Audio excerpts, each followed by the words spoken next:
സംഭവിച്ച ആളുകൾക്ക് വേണ്ടി സംഭാവന ചെയ്തുണ്ടാക്കി ഇത് ജനങ്ങളുടേതാണ്. അങ്ങനെ പറഞ്ഞൂടാ, പിന്നെ ഞാൻ എന്തിനു വന്ന? നമ്മുടെ ജനങ്ങളുടെ മനസ്സാണ് ഈ കാണുന്നത്. അതെ അതെ, കൊയ്തവരാണെങ്കിലും ആ നെല്ല് നമുക്കുള്ളതാണ്. കേരളത്തിലെ ജനങ്ങളിൽ നിന്ന് പിരിച്ച കാശാണല്ലോ സർക്കാർ കൊടുക്കുന്നത്. ഇവൻ നമ്മൾ നാളെ എടുത്തോണേട്ടാ, ഇവനെ കൊന്നാലാ?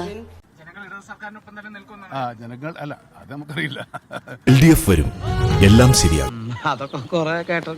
ജനങ്ങൾ ഇത് നമ്മൾ കൊടുത്തതാണ്, നമ്മുടേതാണ്. കേരളത്തിന്റെ ഒരു സോഷ്യൽ ക്യാപിറ്റൽ, സാമൂഹ്യ മൂലധനമാണ് ഈ കാണുന്നത്. അങ്ങനെ ആകെ ഉണ്ടായിരുന്ന ഒരു പിടിവള്ളിയും പോയി.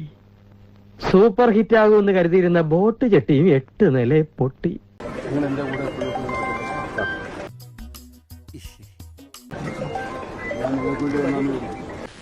ഇനിയെല്ലാം ദൈവത്തിന്റെ കയ്യിലാ. ഭാഗ്യമുണ്ടെങ്കിൽ നമുക്ക് വീണ്ടും കാണാം. വരട്ടെ.